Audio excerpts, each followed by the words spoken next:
초자연적인 재정이 풀어지기 위해서는 초자연적인 믿음을 가지고 하늘의 재정을 심는 올바른 헌금, 그리고 초자연적인 기도가 필요합니다. 그렇다면 올바른 헌금이란 무엇일까요? 올바른 헌금이란 우리가 하나님께 초자연적인 믿음을 가지고 드리는 것을 뜻합니다. 헌금하는 것 자체가 초자연적인 믿음을 보이는 것입니다.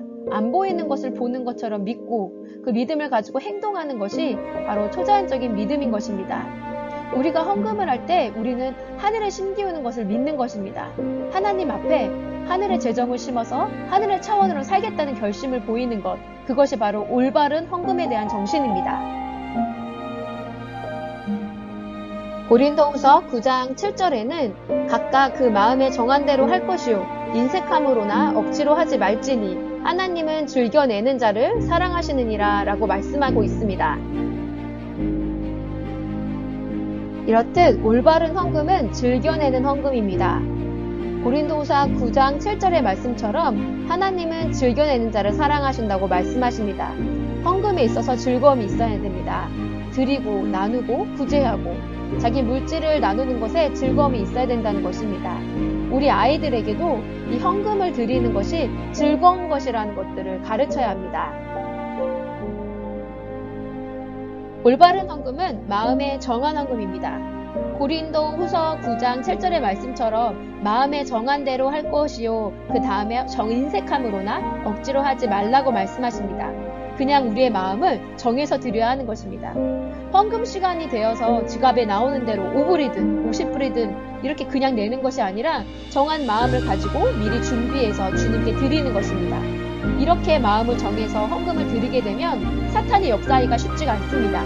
정하지 않으면 마음이 방황하게 되고 생각이 방황하게 되어서 올바른 헌금을 주님 앞에 드리기가 쉽지가 않습니다.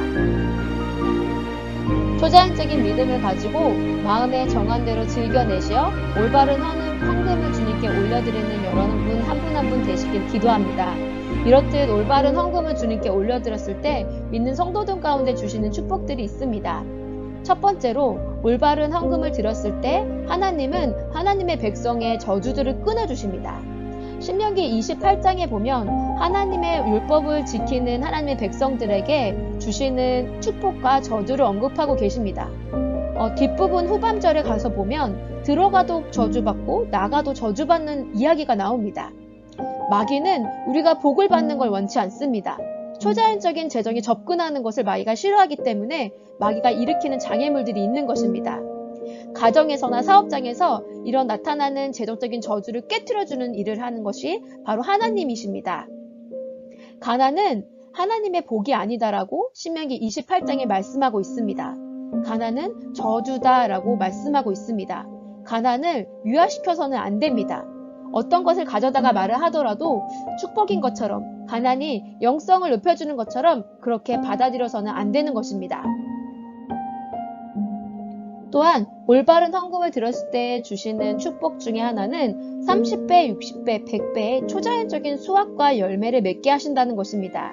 많이 심으면 많이 심은 대로, 적게 심으면 적게 심은 대로 하나님은 우리에게 30배, 60배, 100배로 거두게 하십니다. 분명히 하나를 심었는데 30을 거두기도 하고 100을 거두기도 하는 것은 초자연적인 역사인 것입니다. 그래서 초자연적인 재정이라는 것은 바로 영적인 것이라는 것입니다. 올바른 헌금을 드렸을 때 받는 축복 중에 하나는 의의 열매를 맺고 하나님께서 영광을 받으시게 된다는 것입니다.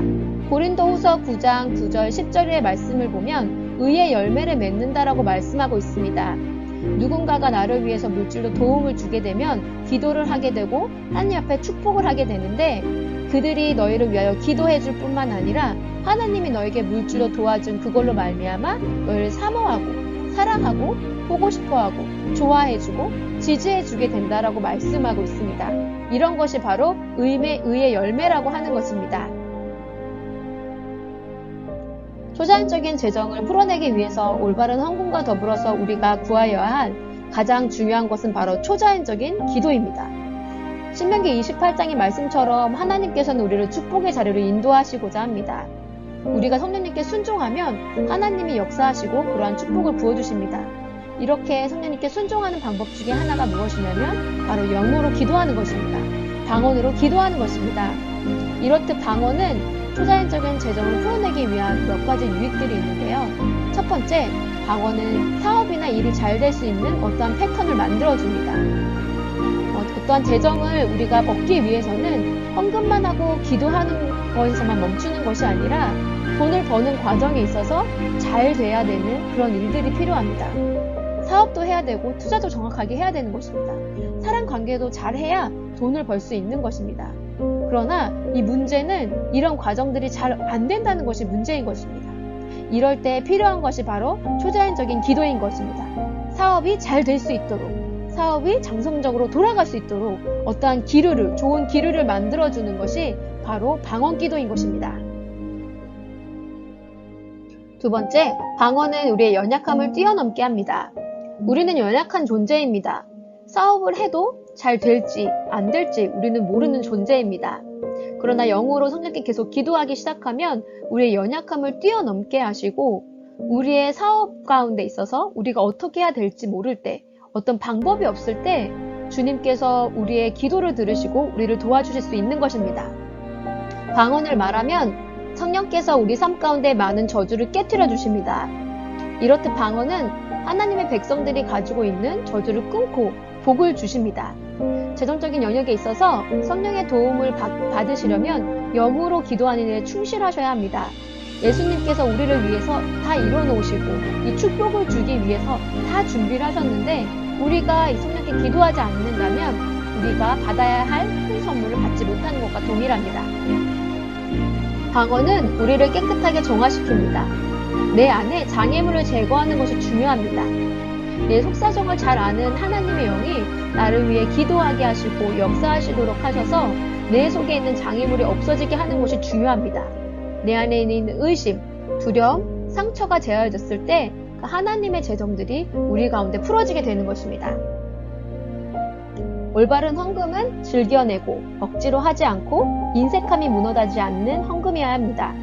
우리는 헌금을 하는 그 직무를 넘어서 즐겁게 기쁘게 드리는 은사의 수준으로 넘어가야 합니다. 또한 거기에 제일 중요한 하나님이 역사하실 수 있도록 초자연적인 언어로 끊임없이 기도할 수 있는 사람이 되어야 합니다. 초자연적인 기도를 통해서 초자연적인 재정을 공급받고 주님의 나라를 위해 사용하시어 주님께 영광 돌리는 여러분 한 분 한 분 되시길 축복합니다.